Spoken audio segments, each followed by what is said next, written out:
What's going on, y'all? Today I wanted to talk to you about feminine men in modern society today, and is it an ultimate attack on women? Now, first of all, you know what I'm saying, when I'm talking about feminine men, I'm not talking about gay men. You know what I'm saying? We all have seen that child that you grew up to see grow from a child to adult, and you was like, yeah, he gonna be sweet when he get up. When they grow up, they're gonna be sweet. We've all seen that. I'm not talking about that. I'm talking about feminine men where they acting got feminine ways, highly emotional, so much to the point to where you could swear that they are could pass for a female. Is there a thin line between tapping into your feminine side and being a feminine man? They used to say you need to tap into that feminine side so you can relate to what a female is going through. And it's one of those things to where I'm drawing the line between being a gay man and a feminine man. I'm not talking about gay men, you know what I'm saying?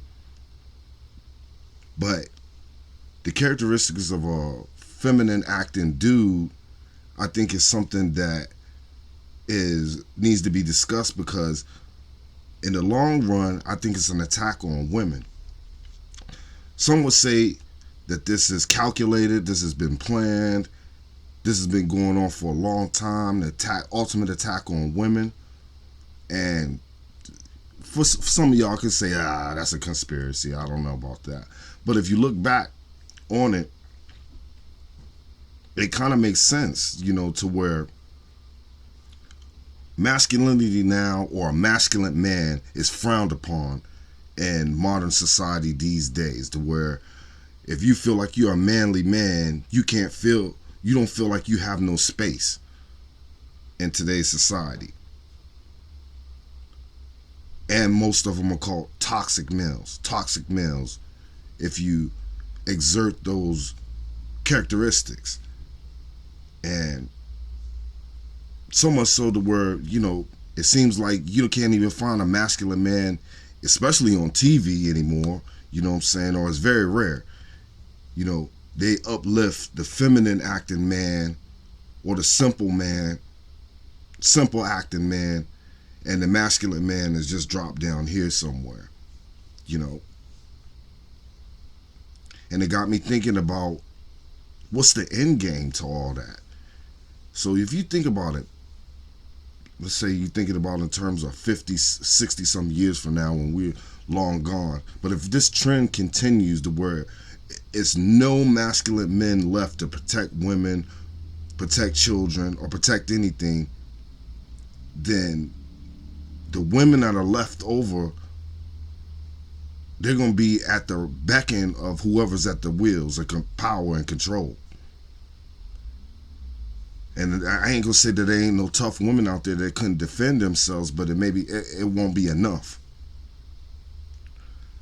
So the systematic thing, to where it seems like that we're trying to feminize our men, I think we need to look at it in terms of what is the end game to that. As fathers and men ourselves, we need to teach other men to be men.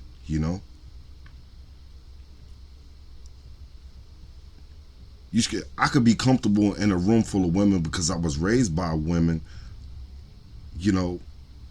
but I have my male influences, such as my grandfathers, my uncles, and they showed me to what a man should be and what a man looks like. So it's not that I didn't have no male influences coming up. But I think today's society, the where you get so many feminine men acting, and they make decisions based off emotions instead of logic. If you find yourself doing that, then you definitely got feminine ways and feminine traits that you might want to take a look at.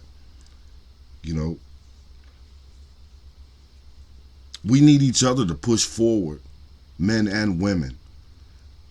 So I don't know if there's extremes on both points to where, you got women that say they don't need men and men that don't need women. So if that's the end game and we don't need each other, then that's easy for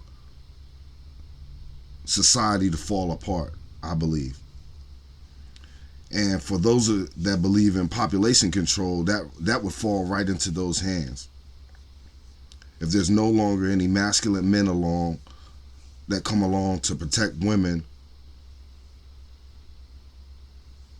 then women would be under the ultimate attack, I would think. And that's a scary thought for the future, y'all, but it was just something that I had to come across, and I figured I'd bring it to you and bring it to your attention, and to let me know what you thought about the rise of feminine men in our society today.